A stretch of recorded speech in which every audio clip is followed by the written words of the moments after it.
We love hip hop. I interview a lot of young bucks, and like I enjoy interviewing them. You know what I'm saying? Right. And I putting people on to like new people in the country and stuff, right? Yeah. But the joy that I get from interviewing somebody who has like a legacy or somebody from like our history of the Canadian music scene, because I'm not just gonna say Toronto music scene because I'm over here in Vancouver, right? That's what's up. That brings me so much joy because like I feel like I'm putting all the pieces together. Hold on, let me you can do me a favor and close that door right here. Yo, peace. Respect. Brother. Yeah. Pleasure to meet you, man. I'm from around here, man. Hopefully we'll, catch up. Link me so we can do something when we're in Toronto. Definitely, 100%. All right. Give me an Instagram. Good to meet you. I will, man. Let me close the door. Yeah, don't close it in all the way because I don't know if it's gonna lock us out. Actually, no, we can lock Lock us in here, man. Okay, we're good. Yo, peace, brother. Yeah, so like I was saying, I get so much joy from getting the people from the history of this. You know what I'm saying? Because when people look back at the We Love Hip Hop Network, they'll be able to see the whole Canadian music history, right? So I'm really, really happy to have you here. Okay. Word. Happy to be here. Yeah, man. And I had a conversation with your brother Checkmate. Yes, sir. Not too long ago, right? So yeah, you're getting everybody. Yeah. Documentarian. It's important to me, man. That's what's up. Yeah. I don't have, and I've been on this road trip vibe, but I don't have two sets of headphones here. I'm gonna put the headphones right here in the middle of the table. Cool. So that you can possibly hear some of the tunes I'm banging out here. Okay. We're going way back. Just needed to take you back a little bit, you know what I'm saying? Yeah, man. Hear that young, concise voice from back in the days. Yeah, man. So listen, man, we are back at it. It's your boy Friday Ricky Dread here with another interview over here in the West Coast. Big thanks to Queen Co Cannabis. They got a really, really dope dispensary here, as well as a few other locations in the greater Vancouver area. Hit them up on their Instagram page, Queen's Cannabis Co. All right, it'll be popping up on the bottom of the screen here, and check the descriptions for locations and anything you need. Big salute to them. And big salute to the sponsors, Diamond Club. Hit them up on their Instagram page, Diamond Club _Canada. They got deliveries all over the GTA and across Canada. All right. And one more sponsor. Big salute to Steamin' Hot Grabba. Okay. They got that hot grabba in all different types of forms and different dispensers and stuff. Hit them up on their Instagram, Steamin' Hot Grabba, and they'll handle your order. I got to pay some bills, you know what I'm saying? I see that. And you do it well. Thank you. Can I open this? Yeah. We're going to crack some drinks courtesy of Queen's Co. Queen's Co. You know what I'm saying? Dope dispensary, man. Yeah, like, shout out. They got some. I just met the owners. They're really good people, man. Yeah, man. And salute to E3 Entertainment, my homie DJ. You know what I'm saying? Connecting all of the dots from Vancouver all the way over to the East Coast. But, I'm really happy to, get this conversation going on here. Like I was saying in the beginning. Hold on. Cheers. You got me? Cheers. You know what I'm saying? All right. Like I was saying in the beginning. Oh, that's good. To me, this is like history lessons that we got to do for these young bucks who are getting into the game, whether you're a rapper or a rap fan and you're a fan of Canadian hip hop. You gotta know all of the pieces to the puzzle to really understand what's going on here. Okay, so this man has been doing his thing from the late 90s on to now, friggin' really pushing that real hip hop agenda. You know what I'm saying? Being a real defender of the faith. You know what I'm saying? No, yes. With no further ado, we have Concise in the motherfucking building. Take up, I can never take no pay cut. These bitches on the gram wanna suck now. Yes, man. Yo, bro, yes, man. Thanks for coming when you hit through, me man. up, though, when you hit me up and you're like, yo, I'm in town, I want to do something, like, you know what I mean, warm my heart. You know what I'm saying? Man, so, like, thank you, I've bro. been checking for you, you know what I mean, for time now. You know, we've known each other for a long time. But known about each other at least for a long time. Yeah. I've been checking for you, man. You're doing big things, man. No, thank you, bro. You know what I mean? You're hustling. You're here in my town. We here, man. That's what's up, man. I had to pull up and you know, being here, I spoke to a lot of new artists in the game and different people who've been doing their thing. But I was like, I need to tap in because I'm going to get a lot of different pieces of this hip hop history, right? And recently, I did see you you opened for Souls of Mischief. Yeah. They had the anniversary of 93 Till. Yeah. So I don't even call it an opening. Like you were one of the special guests. You and Check. And we actually had to be approved by them to open up because you know a lot of these big artists, they have certain criteria and they want to know who's going before them and if, you know what I mean, they qualify if they're quality. You know what I mean? So yeah, we got plugged in. Big up Jay Swing at the Hollywood Theater. Yeah. Yeah, man, it was dope. They did their thing, and like, yeah, they're from the Bay Area, so there's like a dope connection there for us. There is. The West Coast. Yeah, man, we still active. Yeah, you're definitely still active because I seen you and Checkmate. You just dropped an album, African Kings, not too long ago. Or is it Defenders of the Faith? Yeah. Is the name of the album, and you guys are African Kings as a group together. Yeah. Okay. You know what it is it's this streaming system. So like it was an album that was released a while back, but we recently uploaded it. Okay, that's what it is, right? So if you didn't see it when it first came out, it does look new, right? So so the truth is we are a group. We work together as well. We have the same studio. Also, we release a lot of projects on our own end. And like, recently Chex has been super active. You know, like I was telling you, putting out 4 albums in the last 4 years. And I've been putting out music as well. And it's just like converting over to the whole like streaming system streaming stuff, in the last few years. You know what I mean? Like we've been uploading our catalog as well too. So, all the back catalog. The catalog, and to a lot of people, it is new. You know what I'm saying? Like if you never heard the music and if it's the first time, it is a new album for you. And I like to think we make timeless music, so you can listen to my songs at any point in time, and it'll feel recent, or from the time. You know what I mean? So no, that makes a lot of sense. Even because on some of that stuff, like I was listening and I was seeing some of the features that you had like a King Rain feature from back in the days. R.I.P. King Rain. No, that's what I mean, bro. Like that was from when he was alive. So it was a minute ago. And big up King Rain, man. You know, R.I.P. Was that his last feature? I kind of feel like it, man. Click would have to correct me on this, but Click did hit me up about it, and he was asking where that song was, and I feel like it was one of the last ones that he worked on. But we automatically became friends through the music thing, you know. And, you know, we spent a lot of time in Toronto because at the time there wasn't really a industry here. There's still not really an industry here. Not really, Yeah, so we spent a lot of time out there, right? So like we ran into a lot of you guys out there, and like at that time, it was a core group. Circle was pretty, you know what I mean? Like everybody went to the same spots and saw each other. So King Rain was one of those dudes, and just sent him a beat. We hopped on it, and timeless song. That's a timeless song. You know what I mean? So check it out on the African Kings record.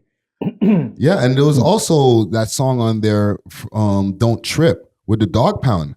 How did you guys link up with the Dogg Pound back then? Again, it's just through our links in the city. You know what I mean? Like the Dogg Pound came out here quite a bit, you know, on the West Coast, and I think we just got in touch with their management. Really, that's really what it was. And we got in touch with the management somehow. I can't remember. It's been a while, but we just went through the correct avenues. We're looking to do a feature, this and that. I mean, they weren't doing it out of the kindness of their heart or anything. Okay, you know they got the bag. They got a bag, you know what I'm saying? We grabbed the bag. But they're artists and they're hustlers too. So, you know, what like most artists do when they come to town, they perform, they get paid that way, but they also do features, you know what I'm saying? So, you know, this features thing isn't just a new thing, you know, it's been going on since time. And, the reason why we do features is to tap into their fan base, basically, you know what I mean? And to make dope music. So the song came out dope. We're really happy with how it came out. It was produced by Chemo and Factor, I believe. You know, you're taking me back here. Like we've been making a lot of music since then and lately too. So like I have to think a little bit to go back. But I remember that session too.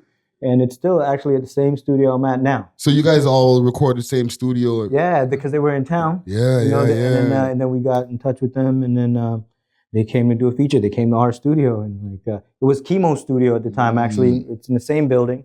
We got a room in the same building now, but at the time it was a room that Chemo and the Rascalz had. Okay. And that's what we did the song with Dogg Pound. Kurupt was in there, Daz was in there. You know, a room slightly bigger than this. You know, it's in the hood. You know what I'm saying? It's in the east side of Vancouver. So it's pretty dope, man. We've been able to like make a lot of memories along the way, and I'm really proud of that. And I'm really happy about that, and been able to build this pretty cool life. That's legacy right there. And you know, staying on that track for a quick second before we move on, right? Because I know Kurupt, he's like a master freestyler, and like sometimes he writes. Did he write? Did you see him write in the studio for that one? Or honestly, did he just go in there and start kicking that? I think he freestyled it. Now that you're saying it, I remember seeing Daz write some stuff down.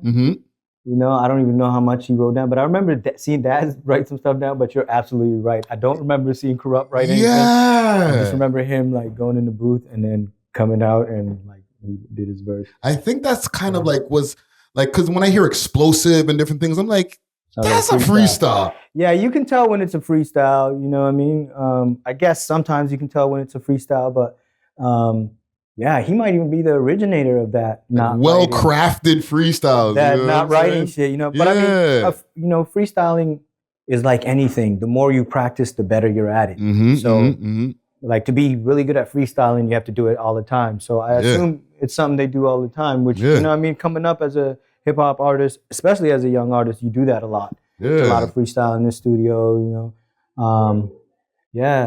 I mean, it's dope when you're on that level, bro. Like where you can go in and just like freestyle some shit, get a bag and bounce. That's like, that's next level shit, you know what I mean? And mans were young in those times too, right? So, you know, those guys, you guys, everybody was like on a vibe, just had a different, like a very hungry energy. You know, not to say that mans are not hungry now, but like that young, hungry energy, right? There's like desperation, Yeah. You gotta get it. Urgency. Yeah. Okay, so let's go back. Were you born here in Vancouver? No, I wasn't. I'm actually East African. Okay. I'm from Eretria in East Africa. So I immigrated to Canada when I was 8 years old. Okay. So yeah, I came here at a very young age. Basically all I know, really. I remember a little bit of it back home, but yeah, I immigrated here at a really young age from East Africa. Okay, so when your family came here, like what part of Vancouver? Because Vancouver is a big place, and I'm starting to learn there's different pockets and different places that mean shit. You know what I'm saying? So where did you guys like move to when you first came down to the Vancouver area? East Van. East Van. So that's where at the time, I don't know what it's like now, but that's where 90% of immigrants would go when you come to Vancouver. You go to East Van. Yeah. That's where the mixed race, where the race is mixed. So it's a little bit of everybody there: Asians, Africans, Canadians, or Europeans. Yeah. So East Van is where I grew up. I grew up in East Van. Went to school out there. Graduated high school out there, and then I lived in East Van well into adulthood too, and just recently moved out to the suburbs. You know, the migration, you know what I mean? And like looking for more space and stuff. Yeah. But yeah, man, immigrated to Canada and pretty much straight to East Van. So, you know, as an young Eretrian boy, right? And what was the household? You have like brothers and sisters, only child? Like what was the dynamic? I'm the oldest of three. Okay, I'm the oldest of three, so I got a brother and a sister. And both moms and pops in the household? Yep. Okay. So high school life, what was that like? Like, and even like the community, because I feel like was there a bunch of Eritrean people also? Nah. Yet? No, there wasn't a bunch of really anybody, because Vancouver was still developing at that time. Right, this is like the mid-90s. So, there wasn't a lot of people that looked like me out here at the time. Like in the schools I went to, there might have been one Eritrean kid. Yeah, that's what I'm thinking. Yeah, one. Maybe, so what was that maybe like? 3 black kids, right? So like there'd be like a Jamaican kid, an African kid, and like a South American black. Yeah. Right, like a Spanish-speaking black kid. And and we'd be the only three. What was it like? I mean, we were all immigrants. So in that sense, it was okay because we were all immigrants, right? Yeah. So, but like I caught on pretty quickly, you know what I mean? Like I came young, so like I caught on pretty quickly. Yeah. Getting fresh, you know what I mean? It didn't take long for me to get the swag down and all that. But yeah, there was a lot of miscommunication and misunderstandings because we're all from different backgrounds, you know what I mean? So the schools I went to, there wasn't any one dominant race. Okay. Yeah. So like, what was the dynamic in the schools? Like, this is very interesting to me. So like, because I'm realizing, like, I'm in an area right now, like right on the border of Surrey, and there's a lot of different people from the South Asian community. Yeah. Right. But that started to develop over the last maybe 10, 15 years, right? 10, 20 years. Right. So like, what was it like in like the 90s and stuff? Like, what was the mix of cultures that was going on over in East Van or in Vancouver? Yeah, like I said, it was a melting pot. It was pretty much everybody, like even in the scene, you know, in the hip hop scene, when we started doing our thing, like you look around in the crowd, it's one of everybody. Yeah, You know what I mean? yeah. Like, when we go to the studio and we're recording, there's just one of every race, you know what I'm saying? So like, it's like a fucking, the UN, I guess, you know? Like the United Colors of Benetton. Yeah. So like I said, it would work sometimes and sometimes it wouldn't work because we're all from different backgrounds. So we have different values and different cultures specifically. But one thing that did make us get along, I guess, or had us get along was music. We all, hip hop is really what kind of like, you know, because everybody was down with it. You were either down with it or you weren't. And if you were down with it, you know, we made crew, you know, we clicked up and we knew each other. But it was cool, man. It was cool growing up. Yeah, I never really felt like, you know, like afraid for my life or anything like that. You know what I mean? Like, because everybody's from, you know, different country and like a lot of times war-torn countries or we're like escaping poverty and problems, leaving where we're leaving. So we come here, you know what I mean? Like, yeah, we're all in the same boat kind of like, so. You don't want more bullshit. Yeah, there wasn't too much of that. Mind you, there was a lot of bullshit because like, you know what I mean? Like you quickly grow up and then it becomes about money. You know, that's really what it was. When you're young, nothing really gets in the way of kicking it, but like it's the money that really changed everybody. Like once you get to an age where you're trying to earn money and then, you know, hustling and if that's your thing. Yeah, man, it was cool. It was cool for a long time, but then like, drug culture was pretty heavy at the time of my youth here too. That was the other side. Like ooh, it was really popping. Like, there was a change along the way, no? Yeah, it was like Gang Squad. Gang Squad was a change. They really like pressed heavy on it. You know what I mean? And really like went out and to all the spots and really went after people and stuff. And that kind of like slowed everything down. But yeah, it was like the Wild Wild West out here. Remember, there's a lot of issues out here. I mean, there's a lot of issues in Ontario and Toronto too. You don't have to look too far, but you wouldn't think a place like this would have that, but there is that here too as well because they were going crazy. Like drug culture was pretty crazy out here. And you know, I want to get back to even some of just the way that it's developed over the years, but I'm gonna put that on the side for a second because it's definitely an important conversation I feel like we have to have because I've seen some wild stuff being out here just doing my walking around downtown. But with getting back to like with the music parts, right? What was your entry point into hip hop?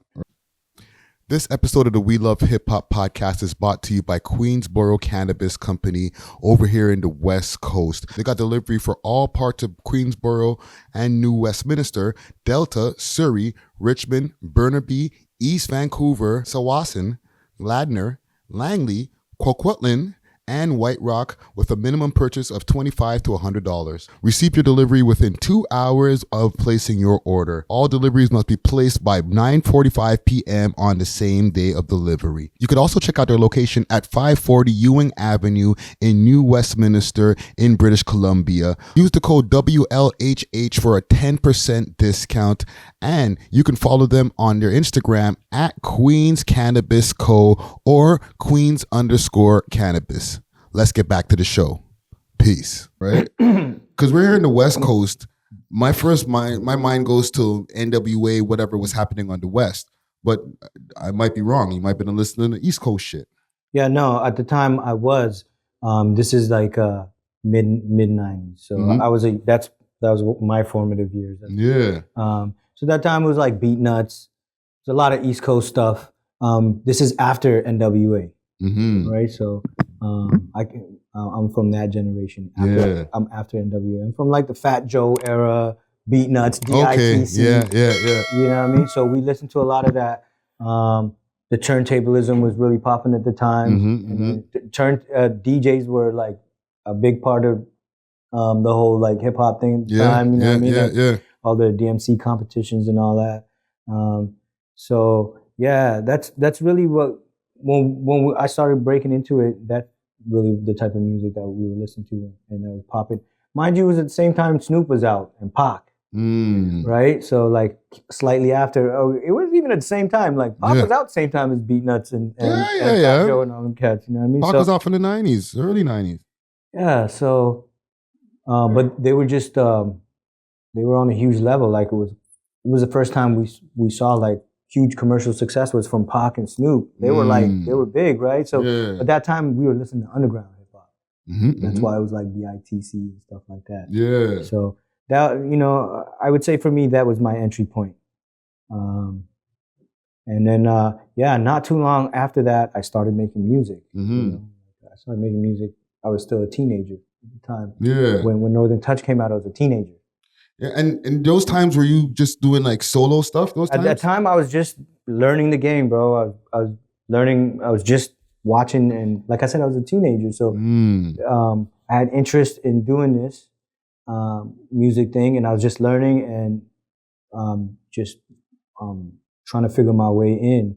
At the time that Northern Touch popped off, and kind of Checkmate kind of brought me along. He saw my skills early on. Yeah. And just like, yo, roll along, you know what I mean? So at that time, I was just tagging along and learning.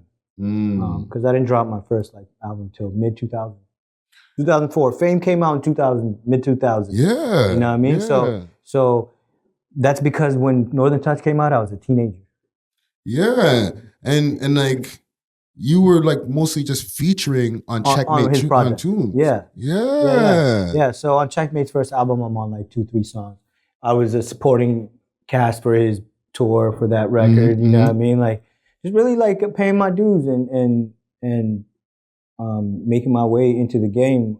I'm lucky enough to have a little door open for me, right? Like to come in and yeah, man, I never looked back since. You know what I'm saying? Like music's always been a part of me, my life, and originally I enjoyed it as a fan, but I enjoy it even more as an artist. Yeah. You know what I'm saying? And I'm still a fan. I'm still always checking for music. I'm always looking for new shit. And that's kind of what inspires me to make music now. Yeah. Well, even with you and Checkmate, like how did you and Checkmate meet? It was random, bro. Like Checkmate was already doing his thing. He was already in a rap group. And he was doing his thing, and it was just before Northern Touch. I met him like a couple years before. Okay. And we lived in the same neighborhood.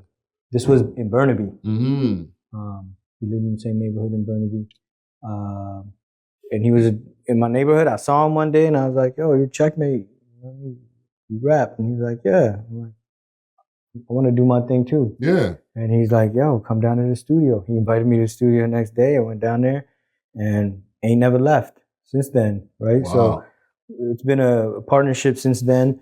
Like I said, we release individual projects as well as group projects. So so originally, like Checkmate dropped his record. And I dropped my record. Then the mixtape thing happened, and then we rinsed a bunch of mixtapes, and then we entered the streaming era. Yeah. So you guys like have been moving around together in this hip hop game and paying dues from time. You know what I'm saying? Yeah, I mean it's a partnership like in any business. Yeah. Because it is a music business at the end of the day, and we have mutual interests. You know what I'm saying? And like we pool our money together. Yeah. You know what I'm saying? And we support each other. But beyond that, we're friends. You know what I'm saying? Before that, we were friends. Yeah. You know what I'm saying? So like, it's Yeah. real. And more than that, we're like family, actually. Pretty You know what I'm much. saying? Like, we've Pretty been, much. like, yeah, I've been, you know, like, I've pretty much been getting mentored by Checkmate, Red One, and Chemo since I was a youth. Because we all lived in the same neighborhood. I lived in the same neighborhood as Chemo and Red One, actually. Yeah. In East Van there. And then when I moved to Burnaby, I lived in the same neighborhood as Checkmate. Okay. Like I said, it's a small group, right? When you see each other, you're like, yo. Yeah. And then oftentimes you'll link. It's the same thing when we go to Toronto, bro. We'll run into people and be like, yo, let's link. I feel like more so over here because our Toronto scene, there's so many characters that you can be part of like one part of the scene, of crew in the scene. Yeah. Where here, a lot of people, there's not as much of a big of a scene, so all the rappers kind of find each other. Yeah, I mean, like the real ones. You know what I'm saying? I mean, if you're doing something at the same time, you're gonna find each other. That's really what it is. We were all really popping at the same time, but we all came after Northern Touch. Even Checkmate got put on through Northern Touch, right? Like Northern Touch is what put Checkmate on, and I inadvertently got put on through that. Yeah. So up until then, we were just like underground mixtape artists and just trying to break into the game. Yeah. So we were in the same circle. That's why we kind of found each other. We were, the city's small. Yeah. It's like one section of Toronto. The entire Vancouver is like one section of Toronto. Yeah. You know what I mean? So like, we're all pretty much from Vancouver, like East Vancouver. East Vancouver. Or moved there. Yeah. Right? Yeah.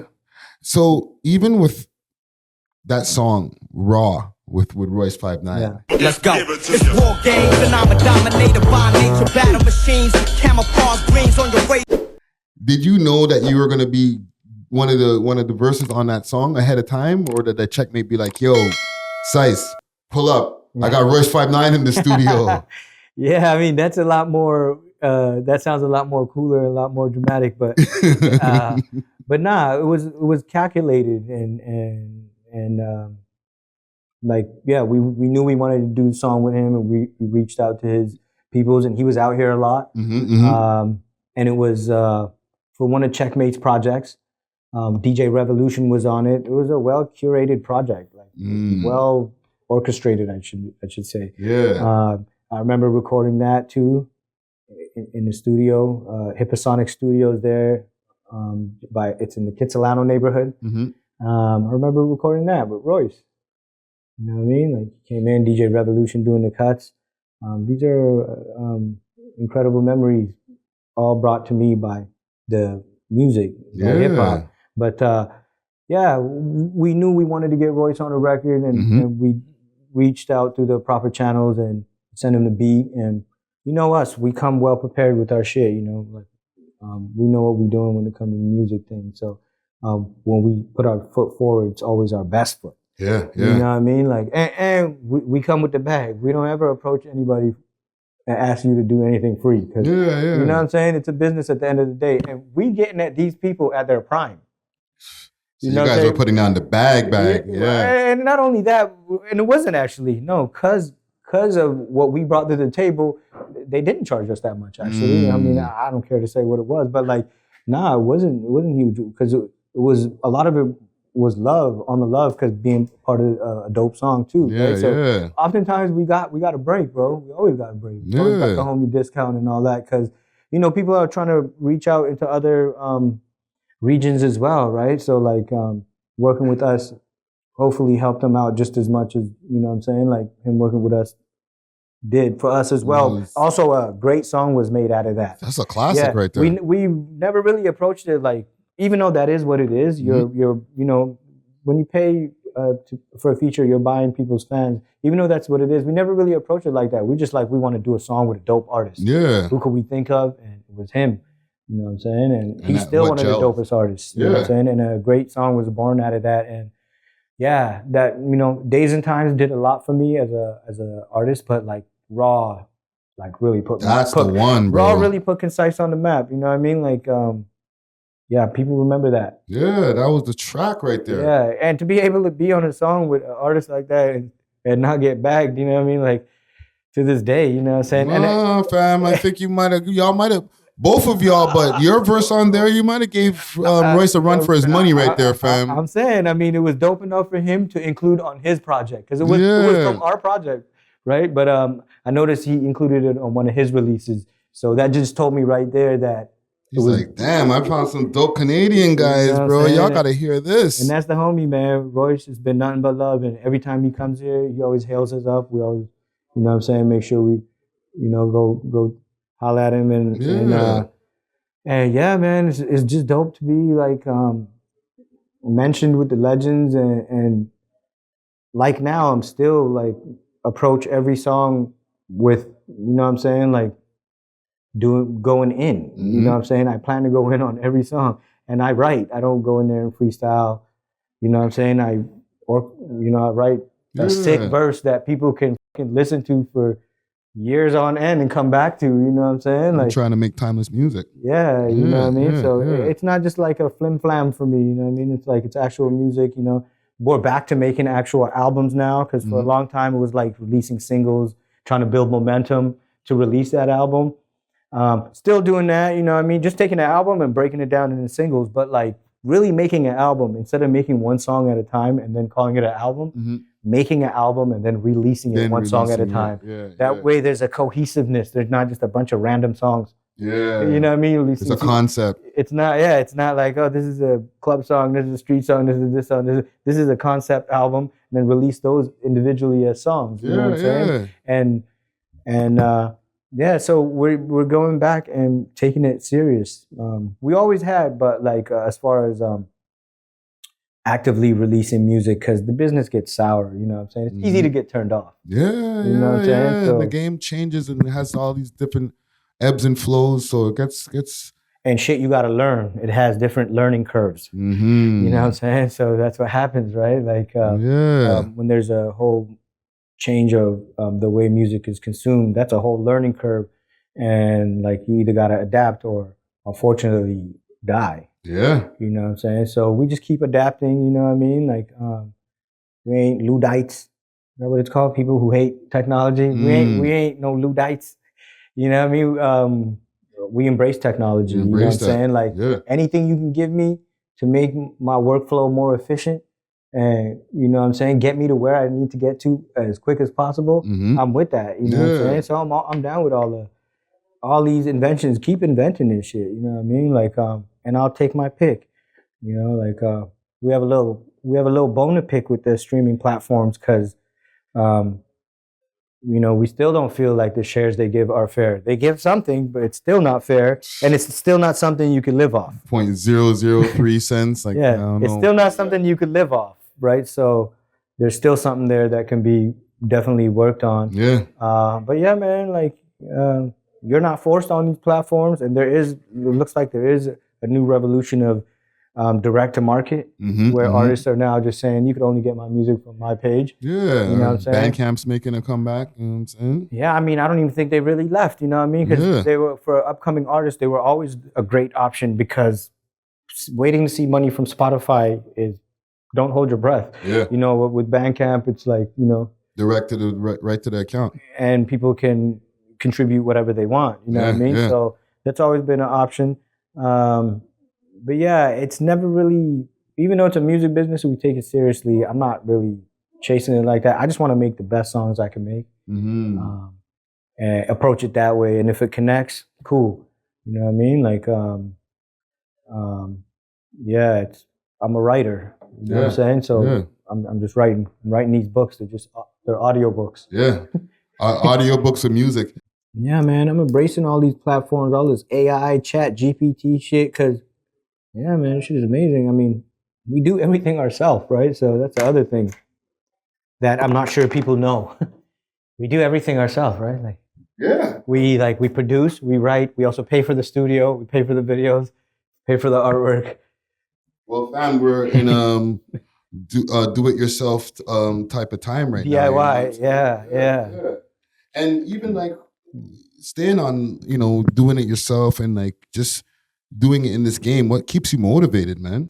Big salute to the sponsors, Diamond Club, with delivery all over the GTA and now all across Canada. They got the best selection of flour, edibles, and pens, and all types of goodies that you need. You can find them on their Instagram page, DiamondClub_Canada, or you can find them on the 7 Days of Weed app as well as the Leafy Things app. Let them know that you heard about them through the We Love Hip Hop Network, and they may give you a discount. Big salute to Diamond Club.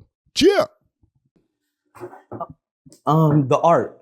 The art is what keeps me motivated. Making dope songs is really what keeps me motivated.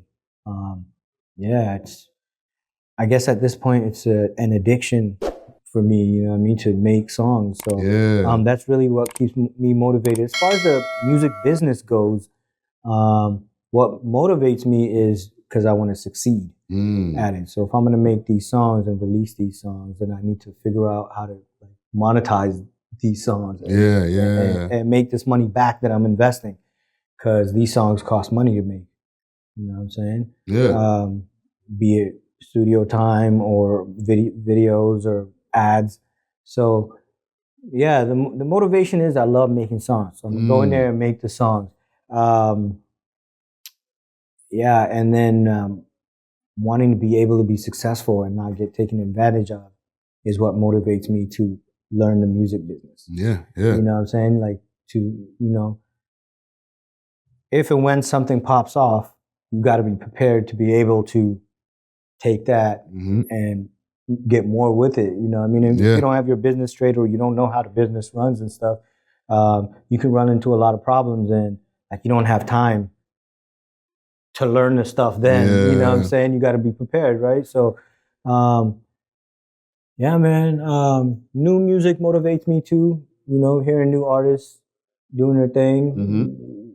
When you hear a dope song or a dope verse, it kind of inspires you to make something dope yourself. Yeah. You know what I mean? At the end of the day, it's an art form, and I love doing it. Yeah. No, that's dope, man. And just to broaden the conversation a bit, like what we were talking about earlier, right? With just the way that the drug culture in Vancouver is crazy. Why is I went down to Hastings when I was doing my vlogging, and I seen just how much blocks and blocks of just wildness, just people just in despair, man. People on drugs. As somebody who's been in Vancouver for a minute, who's been able to see this everything develop, why do you think it's like that, fam? How did it get this bad? I mean, I think policies has a lot to do with it. Whenever they're trying something with drug policies in Canada, they tend to try it out here. With the allowable amounts and stuff like that.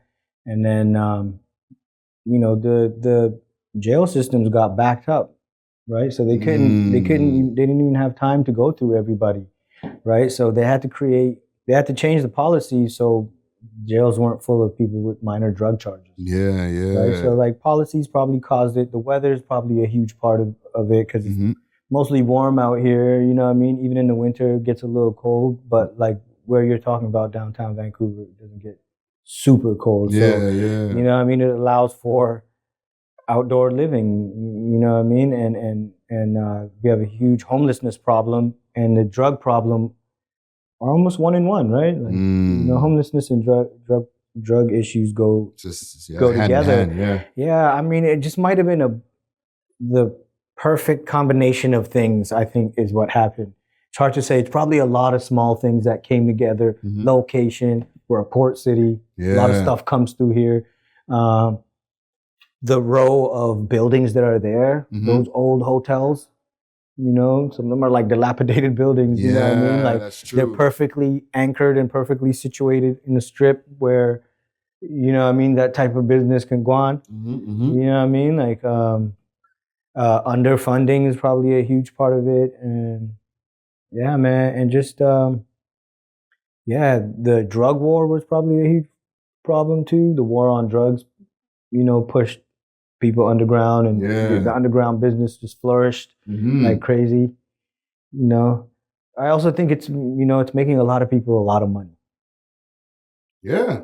Yeah. You know, somebody's making There has a lot to of be money there. somebody, you know, besides like, and I'm not even, I know you're not thinking just a dealer's perspective. No, I'm talking about the big players. Yes. Yeah.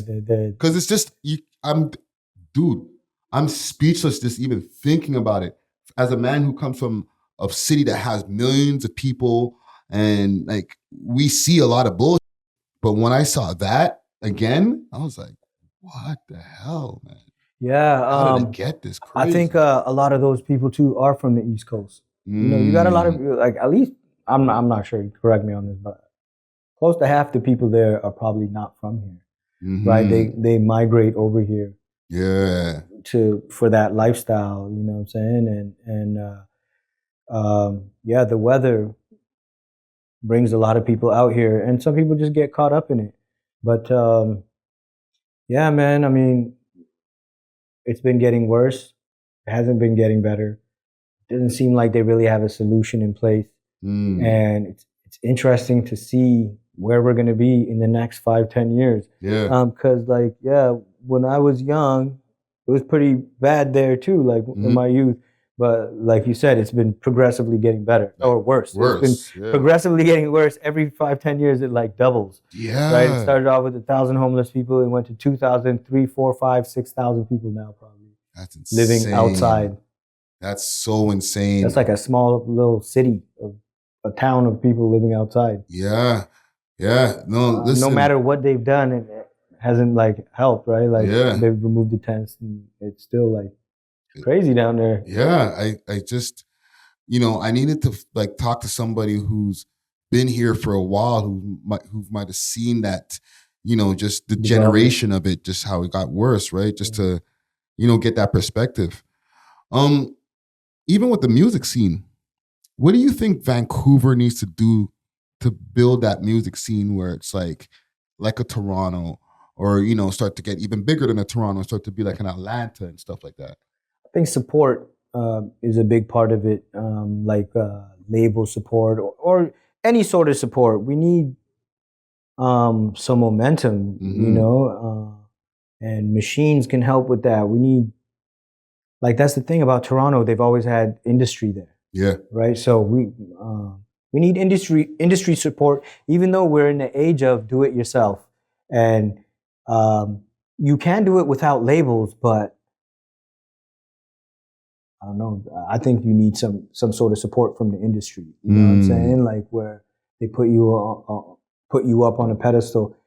You know, there is funding out here that you can access to really put money behind your projects. Really, what we need is money. That's what we need. Yeah, that's what it comes down to. Money, because projects cost money. Big projects cost big money. Big rollouts cost big money. Yeah, you know what I mean. So the people that have been able to do pretty good for themselves out here have big support and big money behind them. Yeah, you know what I'm saying. So we just need more of that and more quality music. More quality music and more support for the product that we have, more support for the art form, right? Like, you know, whether it's more of us coming together and supporting each other or corporations supporting the movements, sponsorships or more collaborations, I think would help. You know what I mean? Like more spotlights and more features with alongside well-known established artists. That always helps too.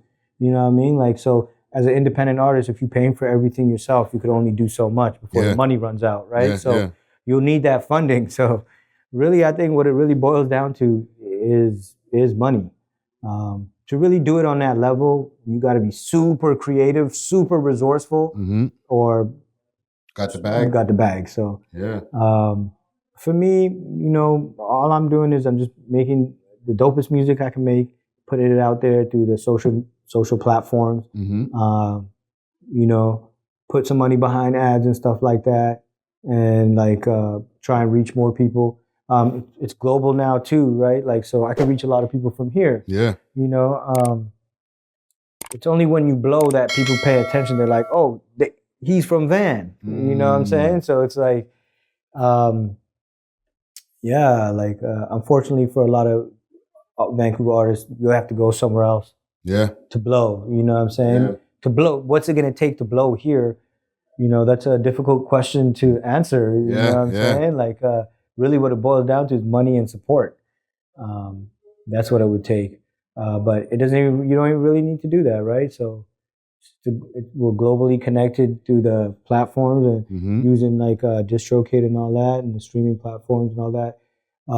Being strategic, you know, I follow Russell on Instagram, and he got a cool system, the way he does his thing, and like that's his thing, you know what I mean? Like there's ways to do it, you know what I mean? You just got to be creative and crafty. Be active on them socials. Yeah. And there is a lot of artists that are popping out of Vancouver. That, you know them. You talked to a bunch of them already. They're doing their thing. But yeah, you're right. We haven't had like a Drake come out of Vancouver, a Drake level artist. And what's it gonna take? Well, I mean, that remains to be seen. Yeah. You know what I mean? No, that's real talk right there. Yeah, man. Listen, man, I needed to have this conversation here with Concise. I feel like, you know, I'm building the pieces and putting the pieces together in this hip hop puzzle that we have as a Canadian music scene. And I really appreciate the time that you've given me here to be able to pick your brain on a couple of these different things as well as your history, man. What's up, man? Respect. What you got coming up next, bro? Yeah, I dropped the last project I dropped was called Weather the Storm. It's available on streaming platforms. Go check that out. Follow me on Instagram. I'm currently working on a new solo record, a full-length album that I produced myself. So hoping to drop that in the next month or two. Roll out a couple of singles just now. I'm on Checkmate's new project. He's got a project rolling out soon as well. Okay. Because we work out of the same studio. Yeah, got a new album on the way. I already have an album that I dropped called Weather the Storm. Just more music, man, more videos. I'm really inspired. I'm really motivated. Getting back to the hustle, you know? Gotta do it, man. Get into the bag. Yeah. That's what's up. I'm really looking forward to connecting with you too on the East Coast. We'll try to make some moves out there. Yeah. So if you see me out there, you know, check for me. You gotta pull up on us when you're in the East Coast, and we'll do an interview or like a freestyle, I mean.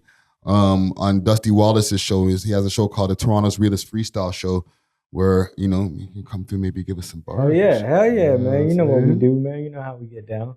Yeah, man. Yeah. Listen, man, Concise in the building. Another one in the vault right here. I'm going to salute to one of the sponsors here so we, you know, don't have a super long ending, but salute to Queens Co. Cannabis, the dispensary that we're doing this over here at. All the information will be at the bottom, as well as Diamond Club and Steamin' Hot Grabber. You can get all the links in the bottom of the description. Concise in the building. What's up? I'm gonna take us out here with Wicked Dreams. Wicked Dreams that got evil on that. This has got Tona on it. Flight Risk. Yeah. Let's do Flight Risk. Yeah. Shout out Tona. You know, in the beginning we went to... We love hip hop.